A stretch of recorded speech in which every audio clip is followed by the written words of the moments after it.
Good afternoon बच्चों। Good afternoon sir. Good afternoon, कैसे हैं आप सब? Good sir. बच्चों अभी इस संडे को आपका एफटी था?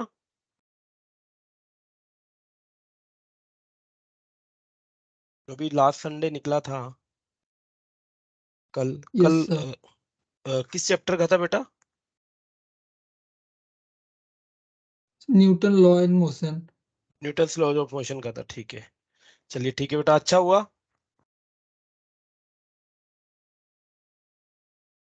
Yes sir. ठीक है। अब तो आई थिंक वीडियो सॉल्यूशंस भी आपको टाइम टू टाइम मिल रहे हैं। जो भी आपका टेस्ट वगैरह होता है उसके वीडियो सॉल्यूशंस का लिंक आता है आपको व्हाट्सएप पे, है ना? Yes sir. चलिए, इन केस लगता है आपको फिर भी कोई क्वेश्चन में दिक्कत है तो आप मुझे मैसेज कर सकते हैं, बता सकते हैं, ठीक है बच्चों।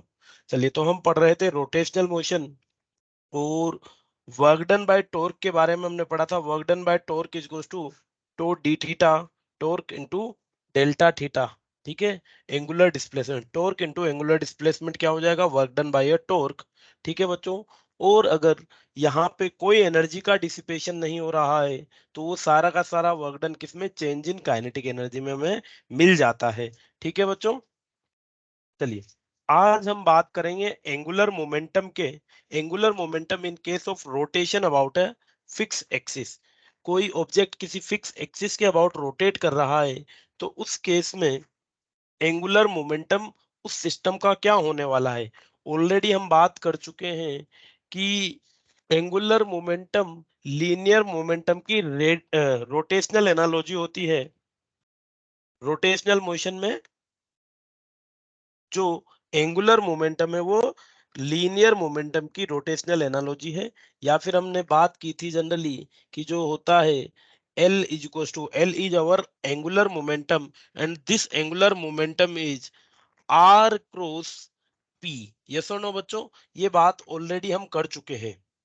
चलिए, अब हम बात करेंगे किसी ऐसे सिस्टम के लिए जो रोटेट कर रहा है, वहां पे एंगुलर मोमेंटम क्या होने वाला है।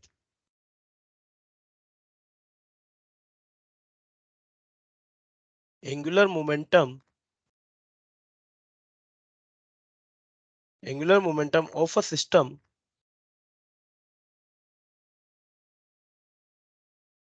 angular momentum of a system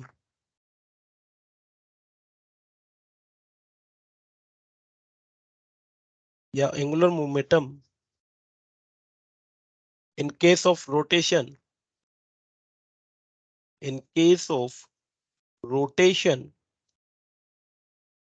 about a fixed axis,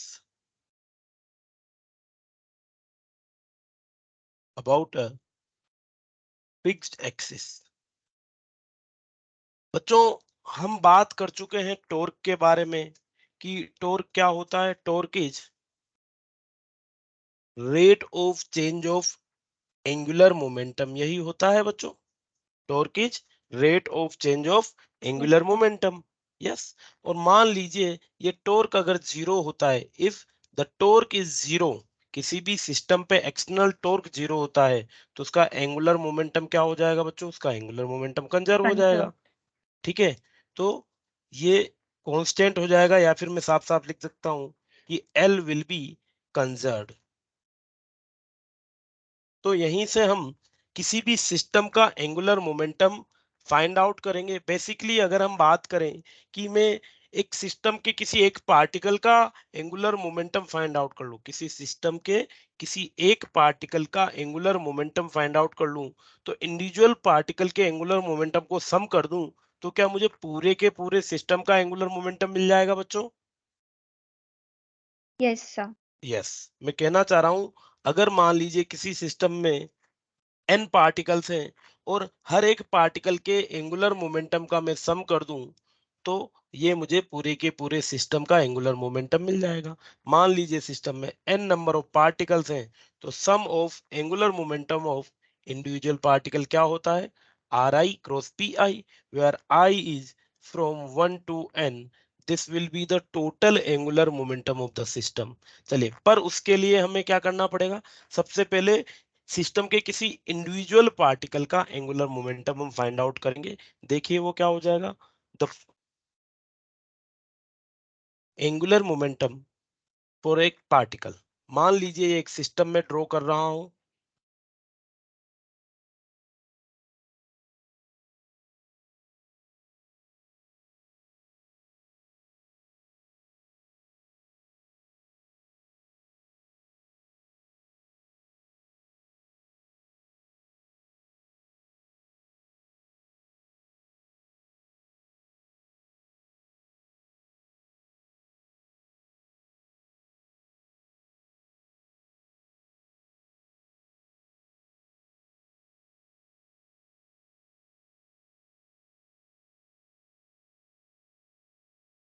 एक सेकेंड बच्चों,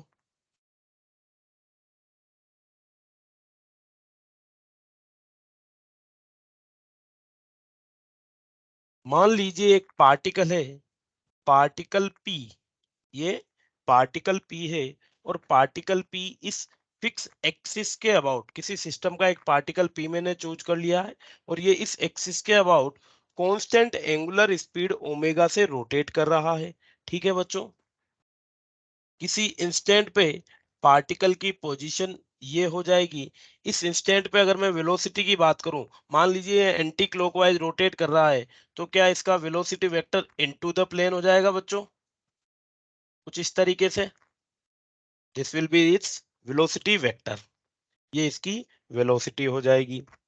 चलिए, अब किसी फिक्स पॉइंट के अबाउट में एंगुलर मोमेंटम निकालूंगा, जो भी एंगुलर मोमेंटम निकालूंगा इस पार्टिकल का, किसी फिक्स पॉइंट के अबाउट निकालता हूं। मान लीजिए ये पॉइंट है पॉइंट ओ, और इस पॉइंट ओ के अबाउट मैं इस पार्टिकल का एंगुलर मोमेंटम फाइंड आउट करना चाहता हूं।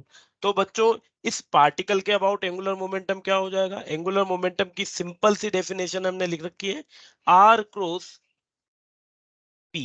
क्या लिख रखी है, आर क्रॉस पी।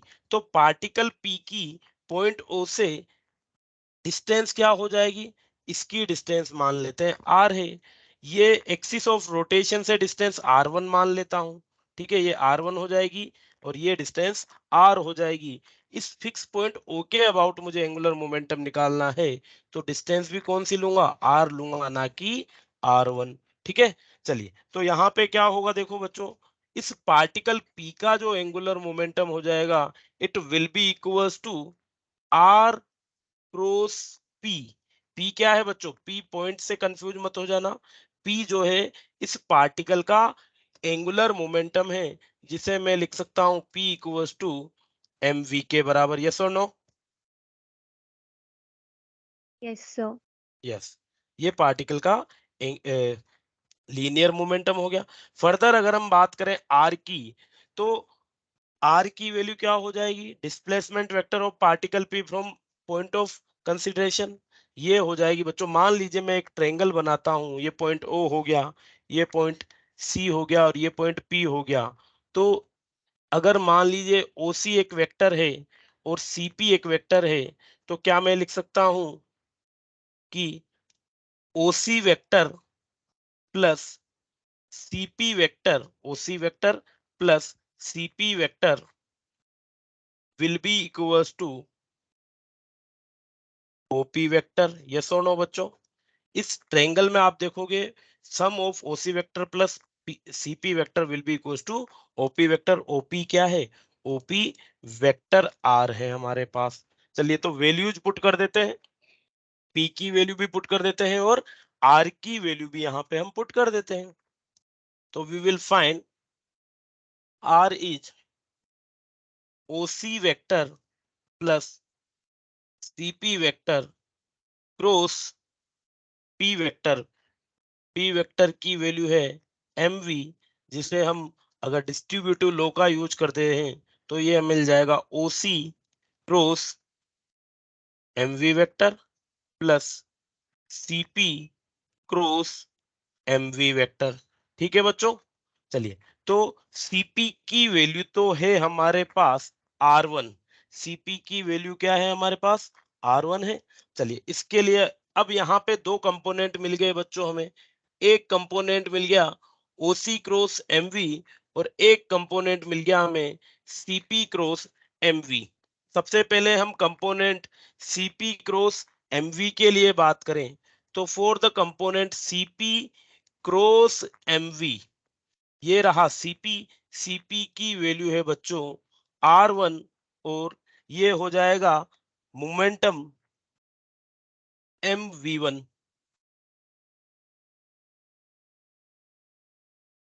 ठीक है, पार्टिकल की यहाँ पे वेलोसिटी क्या है, v1 है, तो ये हो जाएगा एक कंपोनेंट तो r1 क्रॉस m v1। बच्चों अगर मैं बात करूं कि r1 क्रॉस m v1 की डायरेक्शन क्या होगी, देखो जिस डायरेक्शन में वेलोसिटी होती है उसी डायरेक्शन में लीनियर मोमेंटम भी होता है। तो जो वेलोसिटी की पार्टिकल के इस इंस्टेंट पे वेलोसिटी की डायरेक्शन है इनटू द प्लेन, यही मोमेंटम की डायरेक्शन हो जाएगी। और रेडियस वेक्टर r1 की डायरेक्शन क्या है, कुछ इस तरीके से है। तो बच्चों r क्रॉस v आप करोगे तो क्या ये इस डायरेक्शन में, अगर मैं इसे z एक्सिस बोलूं तो r क्रॉस mv, क्या ये z डायरेक्शन में पॉइंट आउट कर रहा है। r1 Yes, sir. Cross mv1 की डायरेक्शन क्या हो गई, z डायरेक्शन हो जाएगी। अगर मैं इसे z डायरेक्शन बोलता हूं तो this will be the angular momentum about Z axis. ये किस डायरेक्शन में हो जाएगा, जेड एक्सिस में हो जाएगा। फर्दर अगर मैं बात करूं सेकंड कंपोनेंट, ये फर्स्ट कंपोनेंट हो गया जिसकी डायरेक्शन आ रही है जेड डायरेक्शन। फर्दर अगर सेकंड पार्ट की अगर मैं बात करता हूं बच्चों, जो की है मेरे पास ओसी क्रॉस एमवी। चलिए ओसी डायरेक्शन ये हो गई बच्चों, again MV direction into the plane है।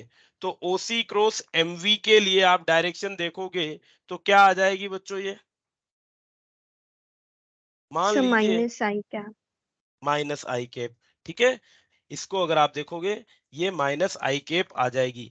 मतलब इसको क्या मैं लिख सकता हूं, ये this will be the angular momentum about an axis that is perpendicular to the axis of rotation. जो ये कंपोनेंट आया है ओसी क्रॉस एम वी, क्या ये एक्सिस ऑफ रोटेशन के परपेंडिकुलर कंपोनेंट है बच्चों। Yes, sir. यस, तो इसको मैं लिख देता हूं एल परपेंडिकुलर। तो जो टोटल एंगुलर मोमेंटम आया है मेरा about fix point, it is L is equal to L Z plus L perpendicular. This will be the total angular momentum of the particle about a fixed point Lz plus L perpendicular। अब बच्चों क्या होता है, अगर हम कोई symmetric body लेते हैं, किसी सिमेट्रिक बॉडी के rotation about a symmetric point, जैसे मान लीजिए ये एक सिमेट्रिक बॉडी थी, तो पार्टिकल इस इंस्टेंट में एक पार्टिकल यहाँ पे है तो एक पार्टिकल यहाँ पे भी होगा। अगर इसकी वेलोसिटी v है तो क्या इस वाले पार्टिकल की वेलोसिटी माइनस v होगी बच्चों। Yes, sir. यस, एक पार्टिकल जो यहाँ पे लाई कर रहा है इसकी वेलोसिटी v है, तो इसके diametrically opposite point, symmetrical bodies के लिए बात करें, सिमेट्रिकल बॉडीज के लिए डायमेट्रिकली अपोजिट पॉइंट पे एक पार्टिकल होगा जिसकी वेलोसिटी माइनस v होगी। और बच्चों एल परपेंडिकुलर, क्या इसका एल परपेंडिकुलर और इसका एल परपेंडिकुलर एक दूसरे को कैंसिल आउट हो जाएगा बच्चों, क्योंकि ये पॉजिटिव भी दे रहा है ये नेगेटिव भी दे रहा है, इन दोनों की डायरेक्शन एक दूसरे से अपोजिट होगी, तो ये एक दूसरे को कैंसिल आउट कर देंगे। और एल Yes, परपेंडिकुलर sir. वाला जो कंपोनेंट है वो कंप्लीटली जीरो हो जाएगा। किसके लिए, for L perpendicular will be zero for rotation, for rotation of a body, for rotation of a symmetrical body, for rotation of a symmetrical object about an about a symmetrical axis।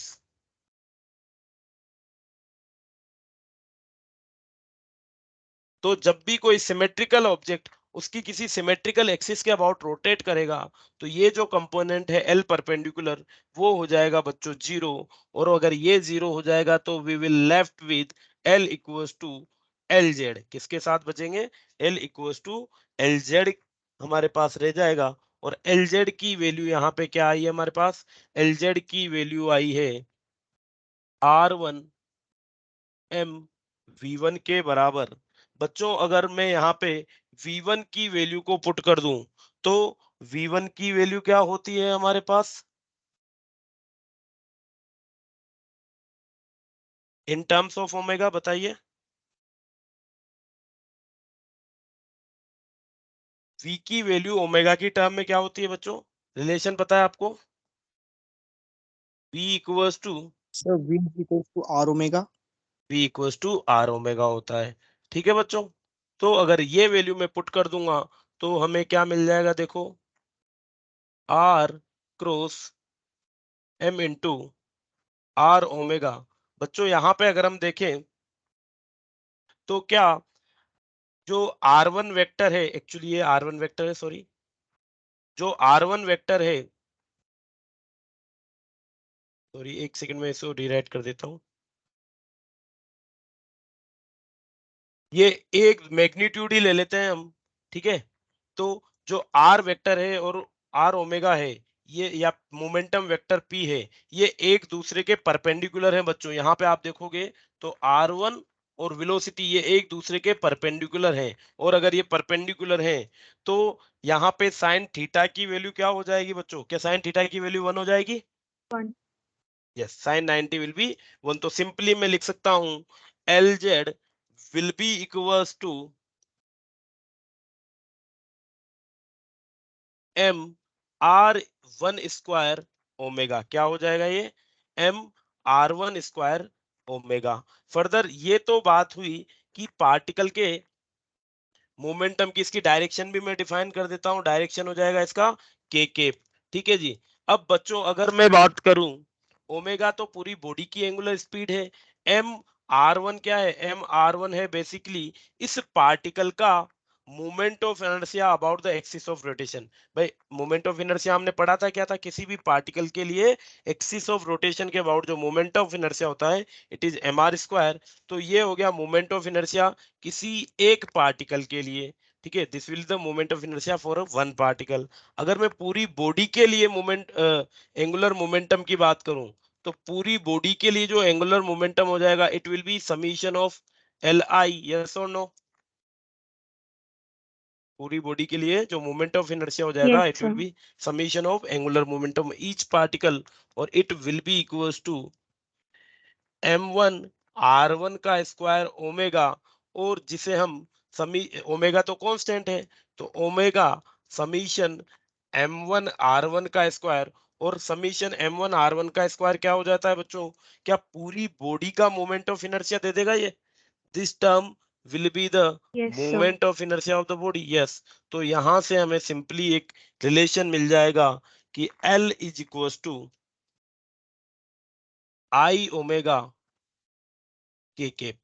ठीक है, क्या हो जाएगा, I omega k cap. और simply अगर हम इसे scalar form में लिखें तो L equals to I omega. I is moment of inertia, I is moment of inertia and omega is angular speed. तो बच्चों अब कंपेयर करने की बात आ गई है।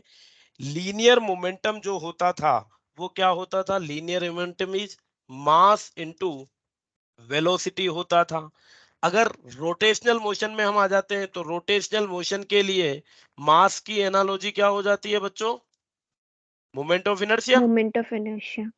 और वेलोसिटी की एनालॉजी हो जाती है एंगुलर वेलोसिटी, और जो मोमेंटम है लीनियर मोमेंटम उसकी एनालॉजी हो जाएगी एल, एंगुलर मोमेंटम। सो हमें एक रिलेशन मिल गया L equals to I omega.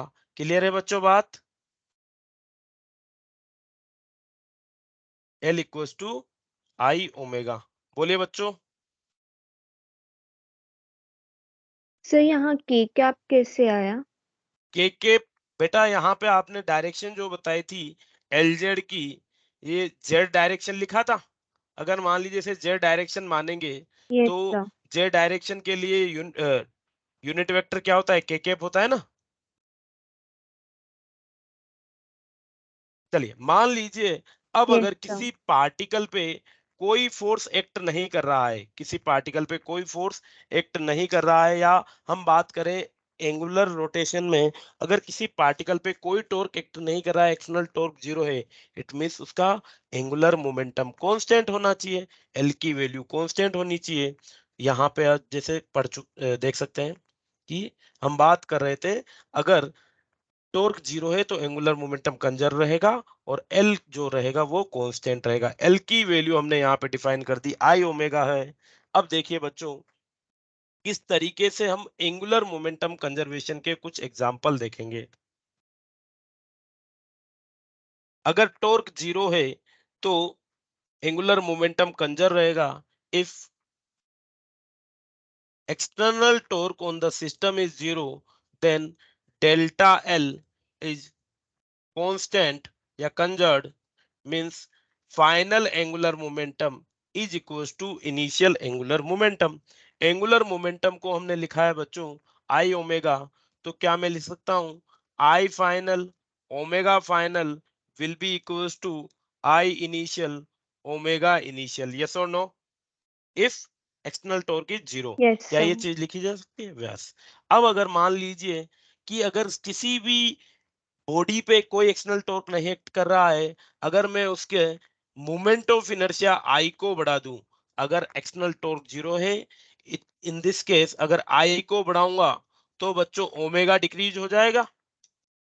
हमें क्या करना Yes, है, एल को sir. कांस्टेंट रखना है, एल को कांस्टेंट रखना है। एल को कांस्टेंट रखते हुए अगर आई को बढ़ाएंगे तो ओमेगा डिक्रीज हो जाएगा, आई को घटाएंगे तो ओमेगा इंक्रीज हो जाएगा। ठीक है, चलिए इसी पे बेस कुछ एग्जाम्पल या जनरल लाइक एग्जाम्पल हम ऑब्जर्व भी करते हैं। एग्जाम्पल्स बेस्ड ऑन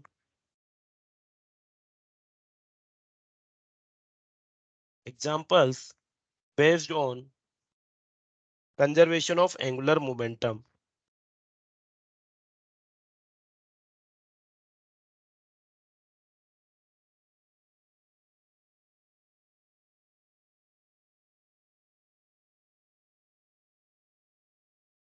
चलिए देखिएगा बच्चों,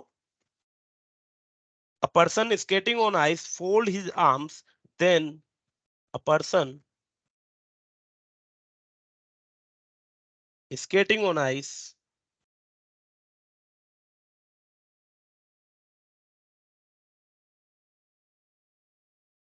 folded his arm,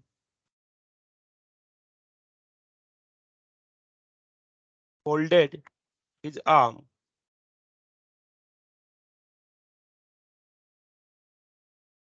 then his moment of inertia decreases,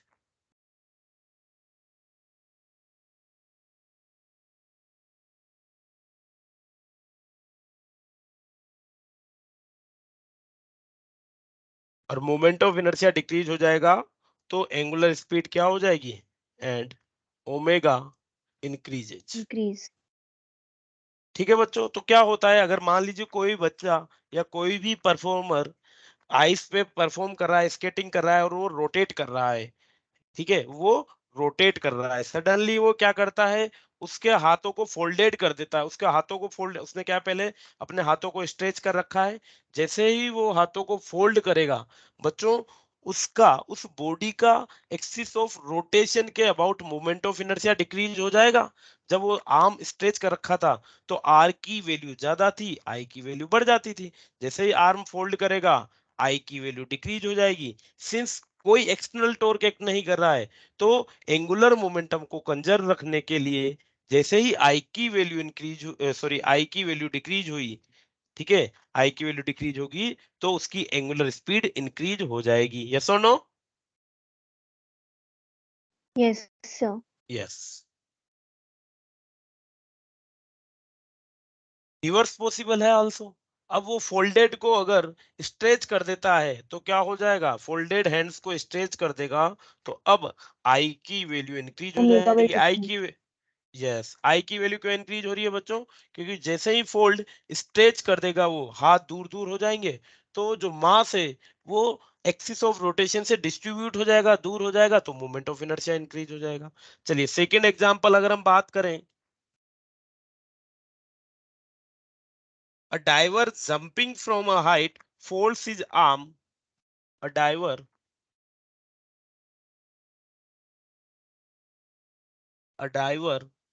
jumping from a height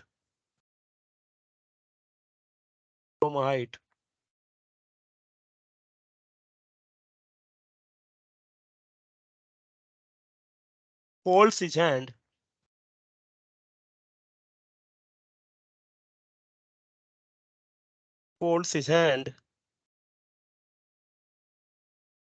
and legs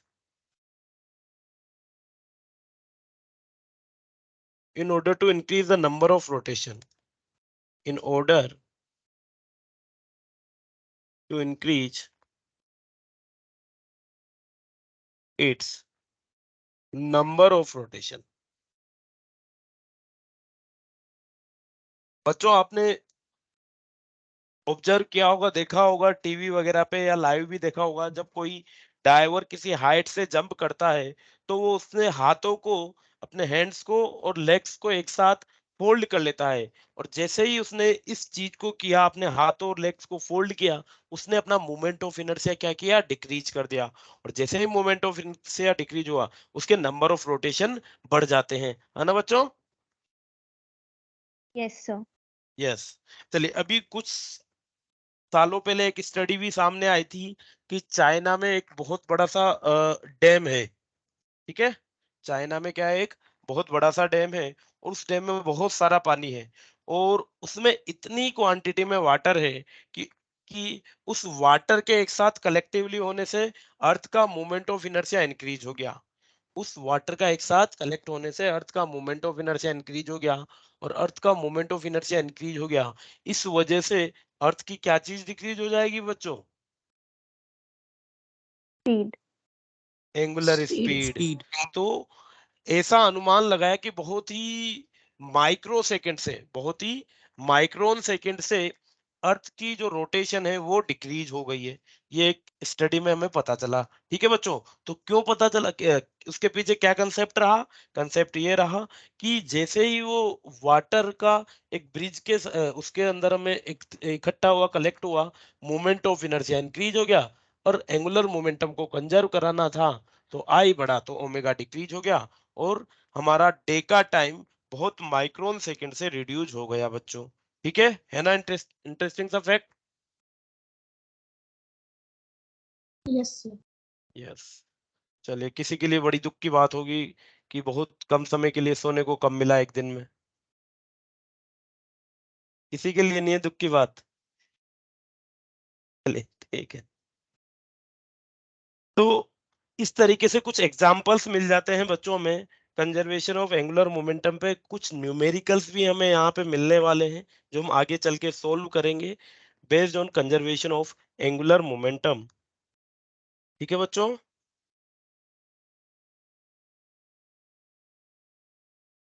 yes sir.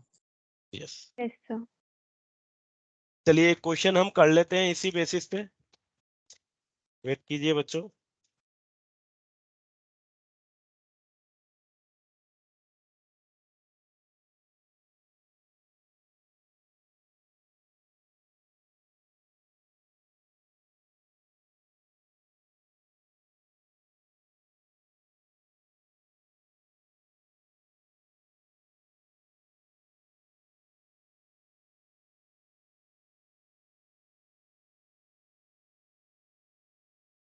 चलिए, एंगुलर मोमेंटम का ही एक क्वेश्चन है। A particle of mass m is moving with constant velocity v parallel to x axis as shown in figure, the angular momentum about origin।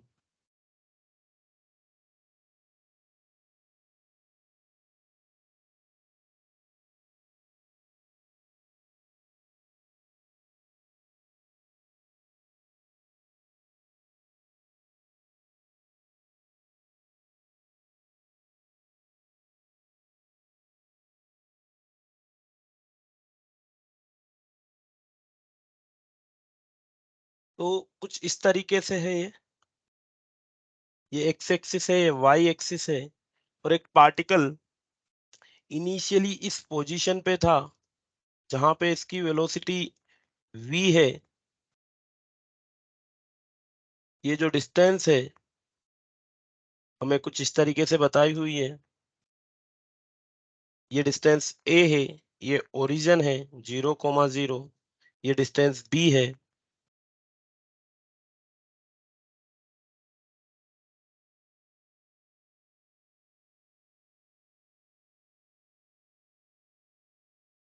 we need to calculate angular momentum about origin. Calculate the angular momentum of particle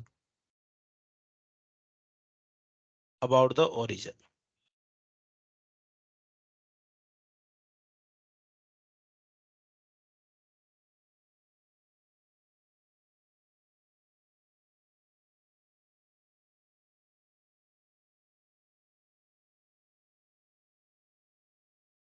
चलिए देखिए बच्चों,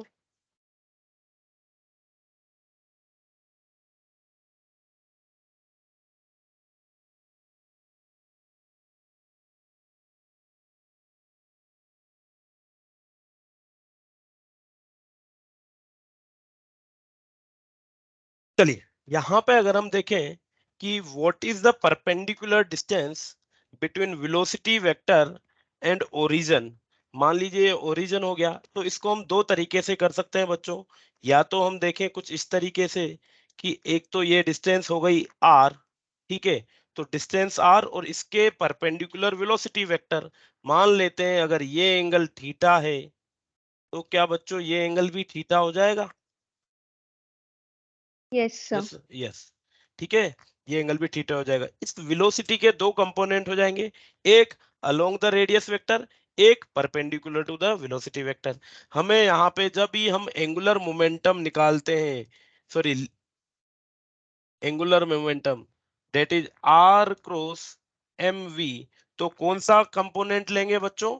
हमेशा perpendicular component लेंगे, क्योंकि parallel component होगा उसके लिए तो एंगुलर मोमेंटम जीरो हो जाएगा। यस और नो?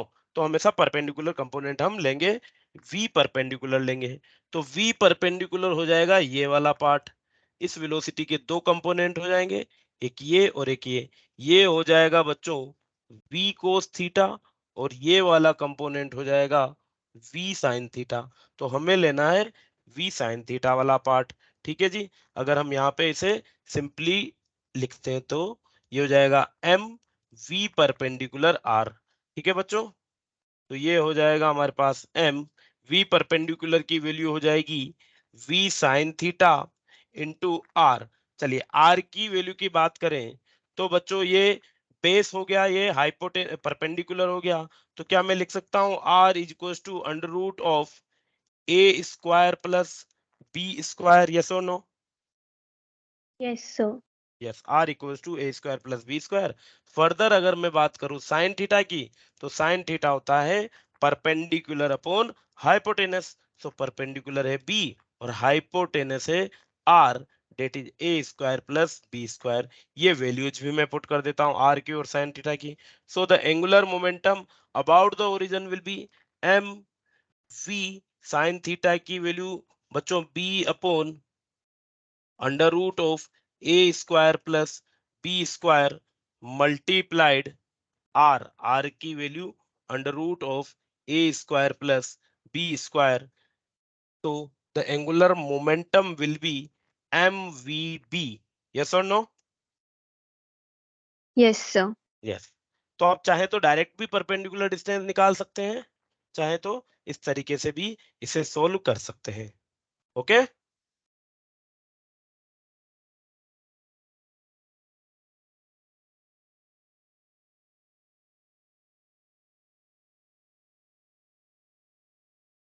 कर लीजिए note down. Sir done. Done, ठीक है बेटा।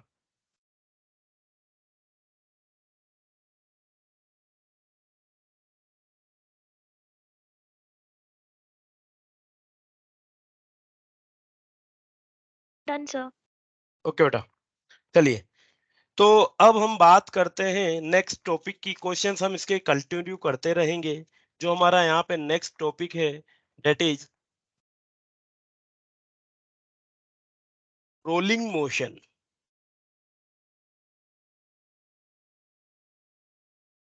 रोलिंग मोशन की बात करते हैं।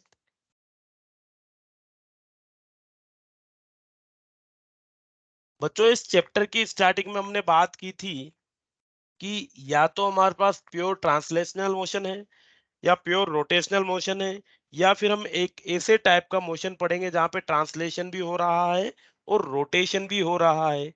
तो इस टाइप के मोशन को हम क्या कहेंगे बच्चों? Rolling motion. इस टाइप के मोशन को हम कहेंगे रोलिंग मोशन, जहां पे दोनों चीज ट्रांसलेशनल मोशन भी हो रहा है और रोटेशनल मोशन भी हो रहा है।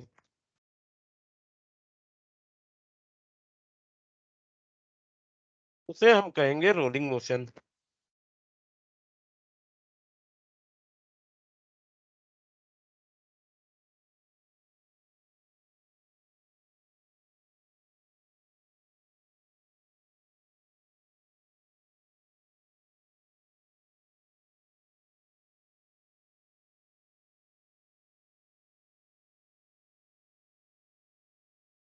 तो अगर कोई बॉडी रोटेशन के साथ साथ ट्रांसलेशन मोशन भी परफॉर्म कर रही है, translational motion and rotational motion दोनों एक साथ परफॉर्म कर रही है, तो we will say the body is doing rolling motion. Rotational motion will be equals to rolling motion. चलिए, तो इंडिविजुअली हमने बच्चों ट्रांसलेशनल मोशन के बारे में पढ़ लिया, इंडिविजुअली रोटेशनल मोशन के बारे में पढ़ लिया। अब हम कंबाइन ट्रांसलेशनल और रोटेशनल मोशन के बारे में पढ़ेंगे।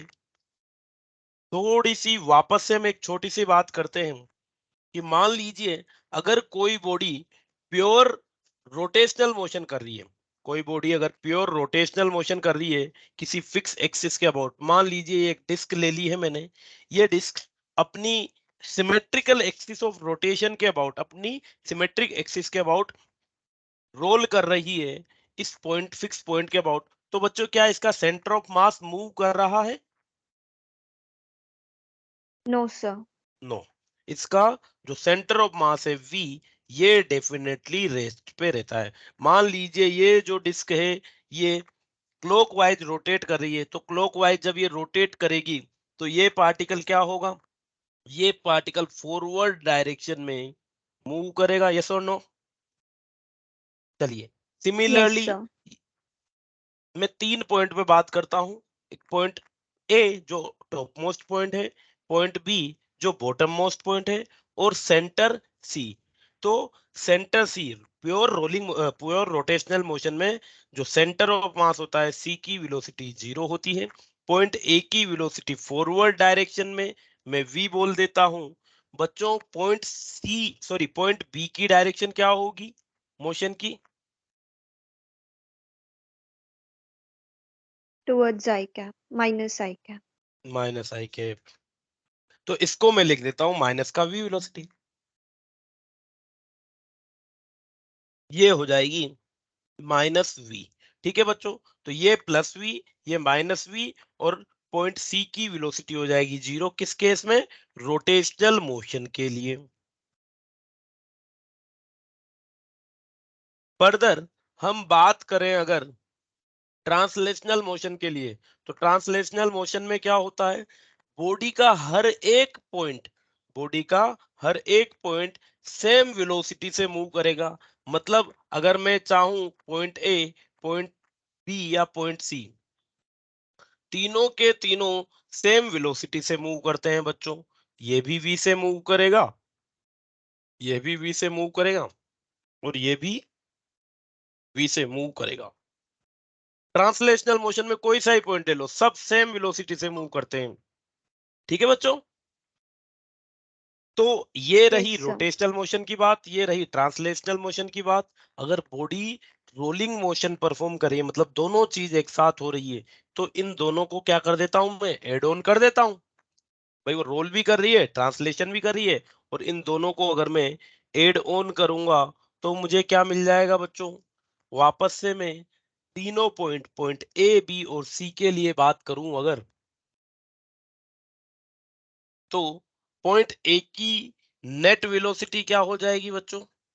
देखो पॉइंट ए रोटेशन की वजह से वेलोसिटी है v और ट्रांसलेशन की वजह से वेलोसिटी है v, दोनों सेम डायरेक्शन में है, तो पॉइंट ए की जो नेट वेलोसिटी हो जाएगी क्या वो 2v हो जाएगी बच्चों? Yes, sir. Same way centre of मास या सी की नेट वेलोसिटी क्या हो जाएगी? V. b हो जाएगी। और अगर पॉइंट बी की बात की जाए तो इसकी नेट वेलोसिटी क्या हो जाएगी? 0. 0. 0 हो जाएगी। सो पॉइंट बी की जो नेट वेलोसिटी है वो 0 हो जाएगी। ठीक है, तो ये चीज हम ध्यान रखेंगे। और अगर यहाँ पे देखें हम तो वेलोसिटी पॉइंट ए से पॉइंट सी तक जाए, टॉप मोस्ट पॉइंट से हम ग्राउंड लेवल या सरफेस लेवल तक जाए, तो वेलोसिटी कंटिन्यू डिक्रीज हो रही है, 2v से v हुई और v से 0 हो रही है। ये चेंजेज वेलोसिटी का हमें देखने को मिलेगा किसमें? रोटेशनल मोशन में बच्चों। क्लियर है बात? रोलिंग मोशन में, sorry not rotational, rolling motion में। ओके बच्चों? Yes, sir. यस। चलिए, अब जब हम रोलिंग मोशन की बात कर रहे हैं तो किसी भी ऑब्जेक्ट की रोलिंग मोशन में क्या काइनेटिक एनर्जी होगी? Kinetic energy of a body, the kinetic energy of body, kinetic energy of body in rolling motion.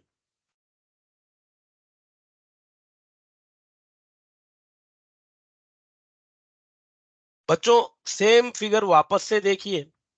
जब बॉडी v वेलोसिटी से मूव कर रही है, जब बॉडी v वेलोसिटी से, पहले रोटेशनल मोशन वाला पार्ट देख लेते हैं।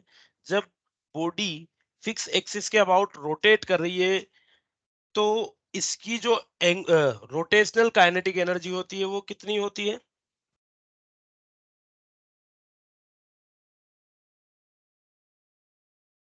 कोई बच्चे को पता है? Half I omega square. Half I omega square. Omega is the angular speed. So अगर हम बात करें कि रोटेशन की वजह से जो काइनेटिक एनर्जी है, it is half I omega square. Translation की वजह से जो काइनेटिक एनर्जी है वो है हाफ एम वी स्क्वायर। ठीक है, तो टोटल काइनेटिक एनर्जी क्या हो जाएगी? Half I omega square plus half M we square. Yes और नो बच्चों? Yes, sir. यस। तो इसको मैं लिख देता हूं ई।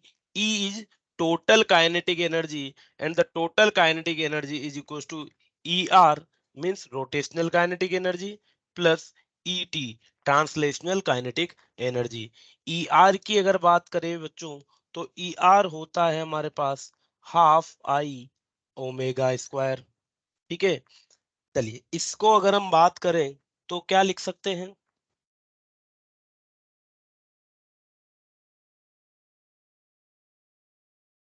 बच्चों हमने रेडियस ऑफ जायरेशन के बारे में पढ़ा था।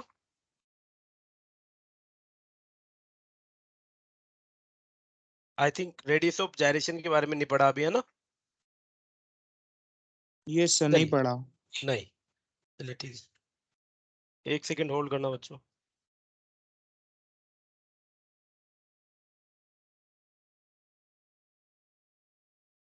चलिए, तो मान लीजिए फिलहाल मैं आई जो हमारा मोमेंट ऑफ इनर्शिया है इसको लिख देता हूं एम के स्क्वायर।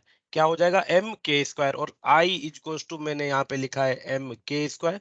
जनरल जो फॉर्मूला होता है वो मेरा एम आर स्क्वायर के लिए होता है, किसी पार्टिकल के लिए या किसी भी बॉडी के लिए बात करूं तो जैसे सॉलिड स्फीयर के लिए it is 2/5 m are square, या सिलेंडर के लिए एम आर स्क्वायर बाई 2।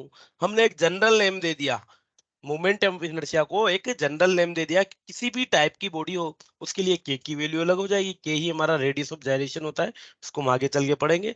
तो moment of inertia for a body is I equals to m के square.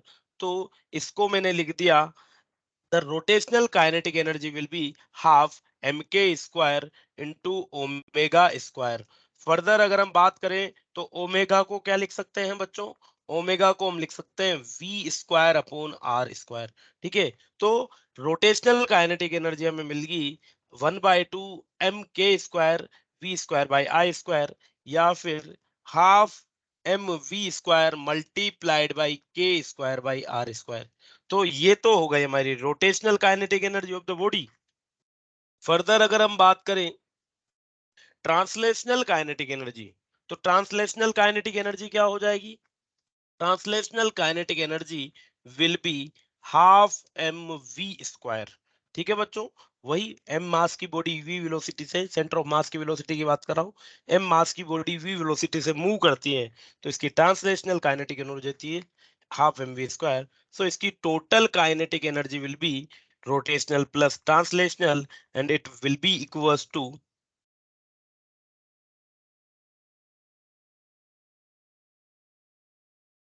Half M we square. Roll कर जी बेटा, okay, half M V yes square K square by are square plus half M we square,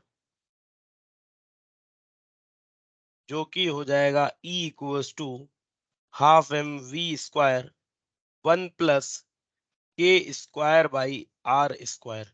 ठीक है बच्चों, क्या हो जाएगी total kinetic energy? Half M we square 1 plus के स्क्वायर बाई आर स्क्वायर।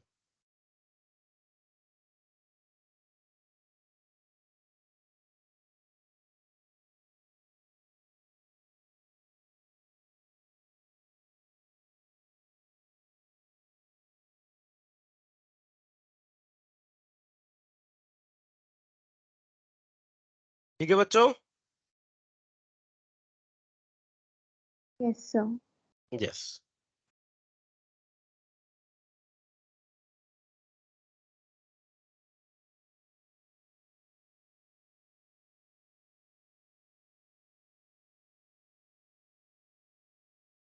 चलिए, तो जनरली हमें क्वेश्चंस मिल जाते हैं कि किसी भी बॉडी के लिए इसकी translational kinetic energy, rotational kinetic energy के क्या वो होगा, क्या रेशियो होगा।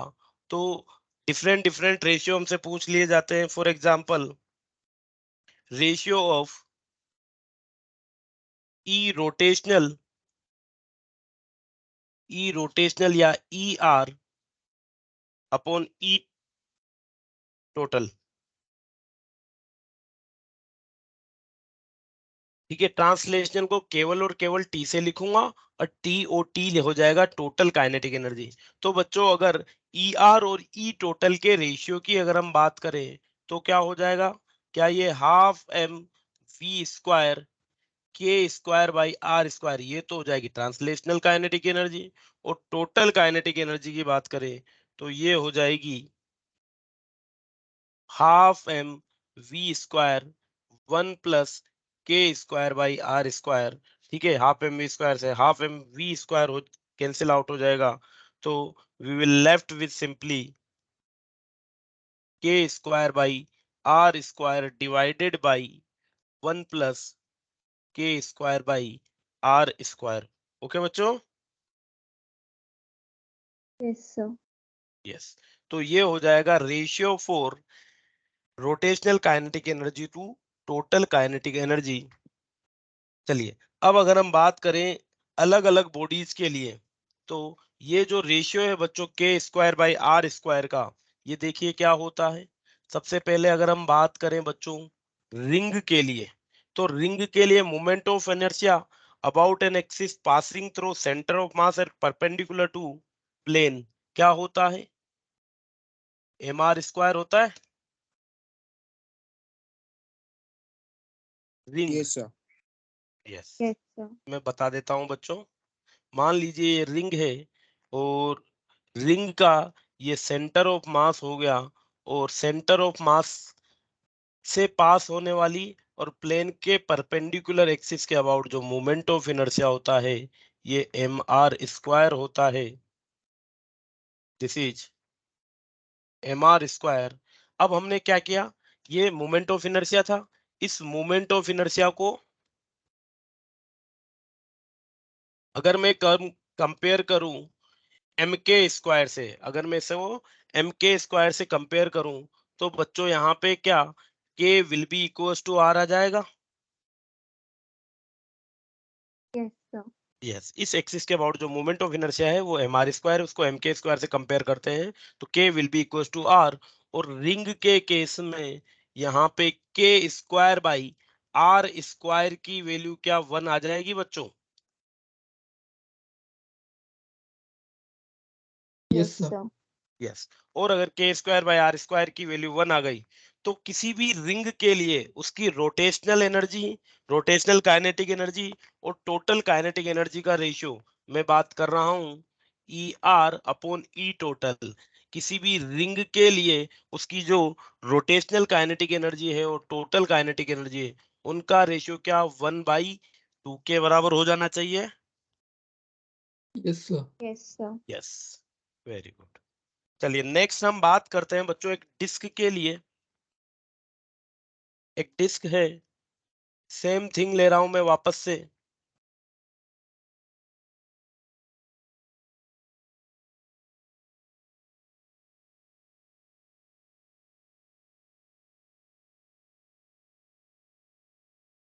चलिए एक डिस्क है, ये एक्सिस ऑफ रोटेशन है। चलिए इसके लिए मोमेंट ऑफ इनर्शिया क्या होता है बच्चों? इस एक्सिस जो इसके प्लेन के परपेंडिकुलर है, सेंटर ऑफ मास से पास हो रहा है, इसके लिए MR square by 2. M are square by 2। चलिए यहाँ पे अगर हम बात करें इसको एम के स्क्वायर से कंपेयर करूं, के क्या है? Radius of gyration. अगर मैं इसको एम के स्क्वायर से कंपेयर करता हूं तो यहाँ पे के की वैल्यू क्या r/√2 के बराबर हो जाएगी बच्चों? Yes, sir. Yes, sir. Yes. और अगर मैं यहाँ पे रेशियो देखूं के स्क्वायर बाई आर स्क्वायर तो इसकी वैल्यू क्या हो जाएगी बच्चों? 1/2।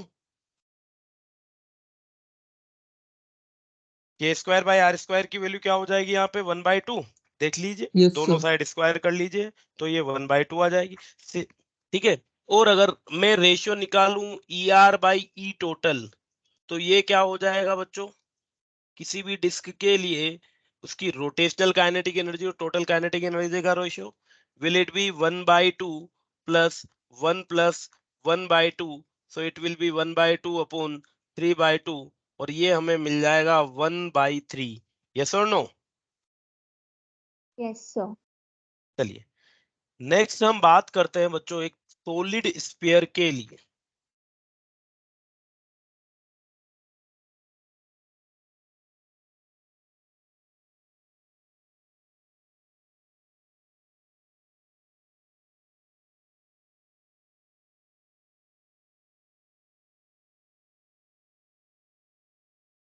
सॉलिड स्फीयर है, मास m, रेडियस r। क्या होता है moment of inertia about a diametrical axis? बताइए।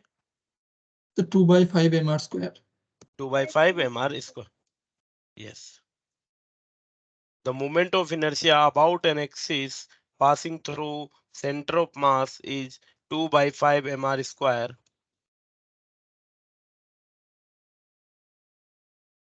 बच्चों इसको भी मैं m के स्क्वायर से इक्वेट कर देता हूं और जब मैं m के स्क्वायर से इक्वेट करूंगा तो k square by are square की वैल्यू क्या मुझे यहाँ पे 2/5 मिल जाएगी?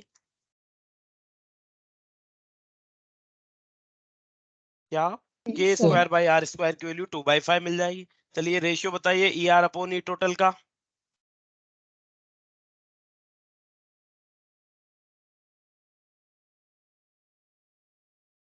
So 2 by 7. 2/7। इट मीन्स मान लीजिए मैं टोटल एनर्जी को 7 पार्ट्स में ब्रेक कर देता हूं तो 2 पार्ट्स की रोटेशनल एनर्जी और 5 पार्ट्स में कि कौन सी एनर्जी है? काइनेटिक एनर्जी, ट्रांसलेशनल एनर्जी है बच्चों। ठीक है। चलिए एक और चीज ऑब्जर्व करने वाली बात है, अगर moment of inertia m are square है तो एम आर स्क्वायर का कोफिशिएंट देख लीजिए आप। यहाँ पे एम आर स्क्वायर का कोफिशिएंट है 1 तो k square by r square की वैल्यू हो गई 1। यहाँ पे एम आर स्क्वायर का कोफिशिएंट है 1/2 तो k square by r square की वैल्यू हो गई 1/2। यहाँ पे कोफिशिएंट है 2/5 तो k square by r square की वैल्यू हो जाएगी 2/5। चलिए के स्क्वायर बाई आर स्क्वायर की वैल्यू होलो स्फीयर के लिए क्या हो जाएगी बच्चों? 2 by 3. 2/3। Very good.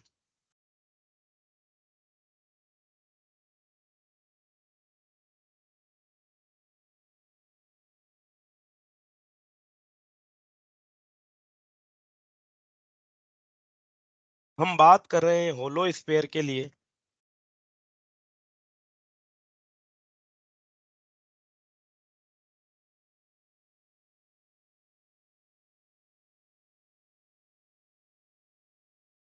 For hollow sphere, the value of k square by r square will be 2/3 and the ratio of ER upon E total, ये कितना हो जाएगा बच्चों?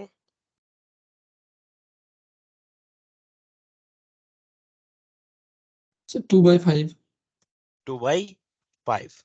ठीक है बच्चों, क्लियर है सभी के बात? Yes, sir. अलग अलग, यस, वेरी गुड बेटा। चलिए एक क्वेश्चन देखिए फिर।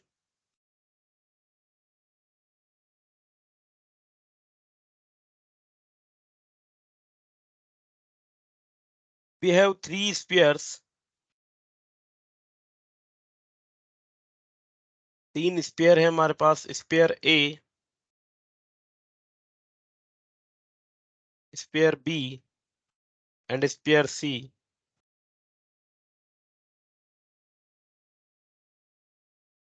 ए, B and C. Sphere A के लिए मास m और रेडियस r है। स्फीयर बी के लिए मास 2m और रेडियस r है।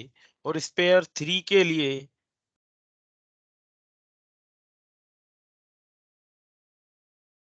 मास 3m और रेडियस r है। चलिए, out of A, B and C, which of the following has highest rotational kinetic energy? तीनों में से किसके लिए रोटेशनल काइनेटिक एनर्जी हाईएस्ट होगी?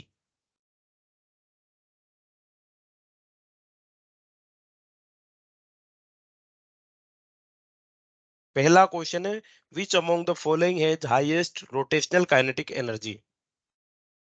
So option C. Option C. क्यों बेटा? So मास ज्यादा है तो उसके लिए। अच्छा, मास ज्यादा है। चलिए अगर नेक्स्ट क्वेश्चन, ठीक है, ऑप्शन सी है highest rotational kinetic energy, which of the following among A, B and C, किसके लिए fraction of rotational kinetic energy सबसे ज्यादा होगा? Fraction of rotational kinetic energy सबसे ज्यादा किसके लिए होगा? तीनों के तीनों स्फीयर हैं।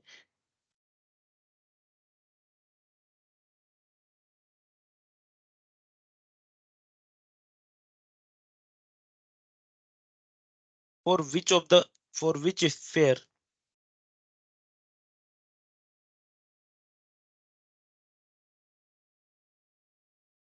fraction of total energy as rotational energy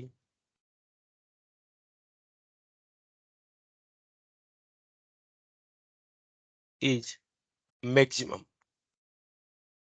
कौन सा स्फीयर रोटेशनल काइनेटिक एनर्जी का मैक्सिमम फ्रैक्शनल लिए हुए है? देखो क्या पूछ रहा हूं मैं, बेसिकली ER/E टोटल ही पूछ रहा हूं। Fraction of total energy carrying by rotational kinetic energy, ER/E total की वैल्यू मैक्सिमम किसके लिए होगी? तीनों स्फीयर में से, ए, बी और सी में से।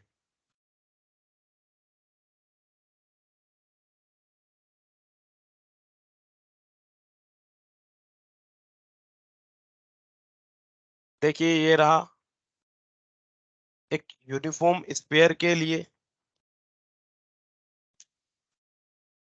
So C.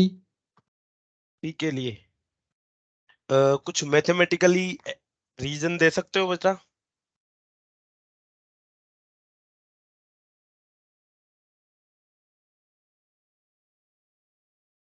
देखो यहाँ पे अगर आप देखोगे तो जो हम फ्रैक्शन निकाल रहे हैं ER/E total, it is simply k² / r² 1 + k² / r²। तो कहीं भी डिपेंडेंसी मास पे नहीं आ रही है बेटा। देखोगे आप तो कहीं भी मास पे डिपेंडेंसी नहीं है। और अगर मास पे डिपेंडेंसी नहीं है, सिंपली आर पे ही है, तो आर तो तीनों के लिए सेम है, ठीक है जी। और आर अगर तीनों के लिए सेम है तो क्या मैं कह सकता हूं कि fraction of rotational kinetic energy is equal for all three sphere A, B and C? Yes और no? Sir Yes, sir. Yes. Sir हाँ बोलिए बेटा। सर बट तीनों में तो एम अलग अलग है बिल्कुल अलग अलग है, पर क्या उनका सर। कहीं इफेक्ट पड़ रहा है? देखो हमने जो सर मतलब वो नहीं रेशियो, बोल रहे, हाँ बोलिए बेटा। तो जो कोफिशिएंट है उसके सामने 2 या 2/5, तो उसमें एक बार 3 मल्टीप्लाई होगा, एक बार 2, तो वो तो चेंज हो रहा है ना? नहीं होगा बेटा, वो नहीं होगा। देखो आप क्या बोल रहे हो, जैसे पहले स्पेयर के लिए मैं बोलूं तो पहले स्पेयर के लिए total mass m r square 2/5, दूसरे मास के लिए भी ये 2/5 2m/r स्क्वायर लगेगा, ठीक है। पर वहां पे वो फ्रिक्शन टोटल एनर्जी में भी तो आएगा बेटा, टोटल एनर्जी में भी तो 2m इंक्लूडेड रहेगा भाई, यस टोटल सर। एनर्जी के लिए भी 2m इंक्लूडेड रहेगा। तो इस वजह से जो फ्रैक्शन है रोटेशनल एनर्जी का वो तीनों में सेम रहेगा, same for all three sphere, same for all three spheres. Okay बच्चों?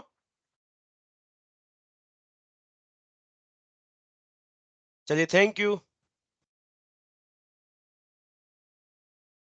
Thank you, sir. Thank you, sir. Thank you thank you बेटा, सर। Thank you.